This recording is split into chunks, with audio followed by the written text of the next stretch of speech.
Luck can be described in many different meanings. For me, luck is when the perfect opportunity meets the perfect action. You might be wondering why am I saying this today.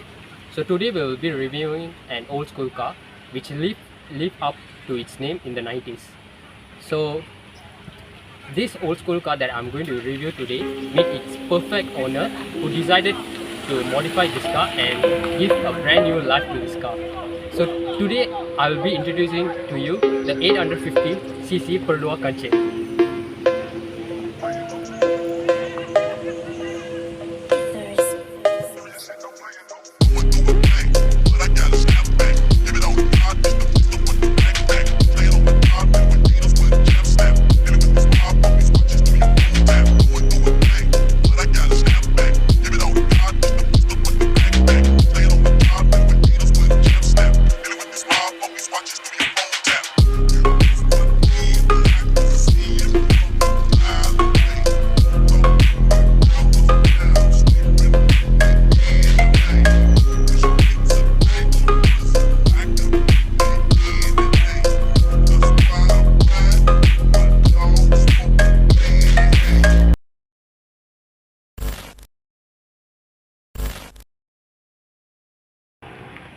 So before we start to review about the car, let's look onto the history of Perodua Kancil.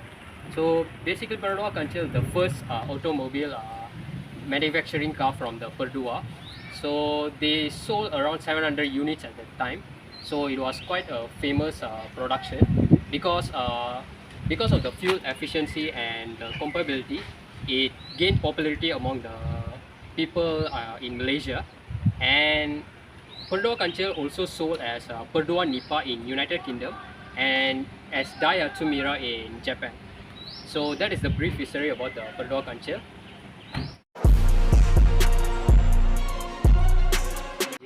So this is a 850cc engine.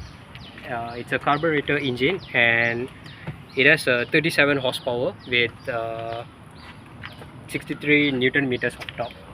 So I think this engine is perfectly fine for Perodua Kancil and it does its job to bring a passenger from point A to point B. Now for the exterior, as we can see, the owner has decided to give a new look for the car.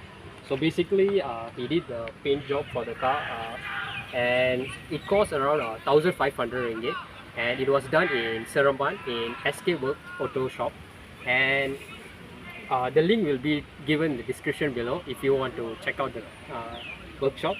And the owner decided to give a black strip also with grey paint, and I think it suits the Perodua Kancil well, because it's not a very striking color and it's not a very dark color.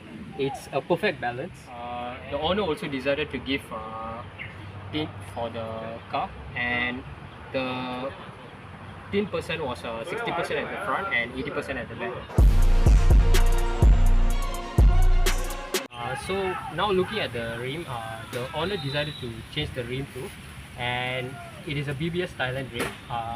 It was changed in the same auto workshop in the Seremban, which is the SK Auto Workshop, and it was originally a 12 inches rim and it was now changed to a 14 inches rim. When changing the rim, the suspension was also changed together with it. So I think personally I think the rim really looks good on the Kancil and it really gives a sporty look on it, and it costs around 200 ringgit per rim, and for 4 rims it costs around 800 ringgit, which is I think quite cheap for a BBS rim. You can't get at this price for any other car. So now we will be looking at the back part of our Kancil here, and as we can see, Perodua decided to give the manual kind of opening for the boot, which is using the key. Most of the cars back then they decided to give the push button, but Perodua went with the key kind of opening for the bonnet. So when we open the bonnet, as we can see, we have a good space of boot here. As it is not as big as a sedan car's kind of boot space, because this kind of car is targeted to the person who are living in cities, where the people don't carry a lot of luggage with them. And as we can see, we have a sunscreen here, which has a purpose of blocking the sunlight from entering the car from back, which is actually a cool stuff from Perodua. And yeah, that is all for the back part of the car.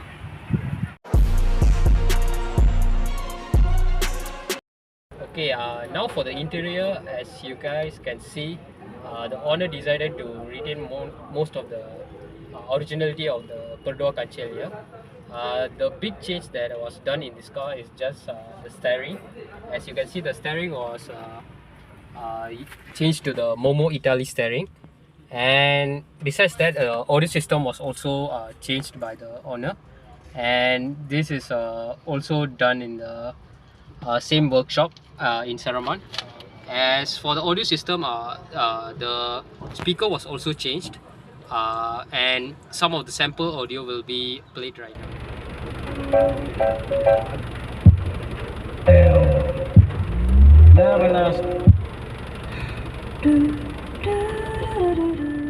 So now we're going to look at the meter of the car. So the meters here, as you guys can see, no changes were made, and it was retained as the original Perodua Kancil. And here we can see all the controls for the aircon, and it was quite a simple control, as you can't expect much from a 90s car. And here are all the modes, and this is for the air circulation. And here we have some compartments and some things that you can keep, and all the aircons and stuff. Here we have the dashboard, and for practicality, I'll be using a bottle to store. And as you guys can see, it perfectly stores a water bottle over there. So besides that, we can also see here there's a handrest over here, which the owner changes, and I think it's quite a comfortable accessory. Now we'll be looking at the back seat of the car and how comfortable it is for the passengers. Let's hop into the car. So as you guys can see, I'm not a very tall person. As for me, I think it's perfectly fits for me, and I got some headroom over here. And for my leg space, I also have some leg space over here. So I think it will be quite a good ride for people with small sizes, because as I said, I'm not a tall person, or I'm not a very buff person. So now we are test driving the car, and I'm going to tell you how it's going to experience when you drive a Perodua Kancil here. So first thing I noticed is the car is quite easy to be handled, because of the size. So you can literally drive anywhere, or you can park anywhere you want because of the size. And the owner also said that when they changed the rim to 14 inches, so the suspension actually had some problems. So in this car we cannot load more than 3%, or not it will actually, the suspension will actually give some problem. And besides that, when handling with this steering here, which is not a power steering, I find quite difficult to steer around. But you can't expect much from Perodua Kancil, because yeah, this is a 17-year-old machine. So yeah, at least it's running, it's doing its job. Okay, now the test drive is done. One thing that I noticed after driving the car is the fuel consumption is actually quite good in Perodua Kancil. Even after riding for quite a distance, the meter actually stayed at the same position. So in conclusion, what I want to say is this car is perfectly fit for students, especially because of the fuel consumption that this car takes, because this car doesn't consume a lot of fuel. So it is perfectly good for students. And also this car can be used by people who used to ride in cities because of the size, and because of the size, it's compact size, so it is easy to be parked in anywhere in city, especially. So I want to give the credit for the car owner, Hari here. So thank you so much for making me review this car. That is all, folks. Thank you so much for watching this video. Stay tuned for more videos from me. This is YUGGEN signing off from Car Review.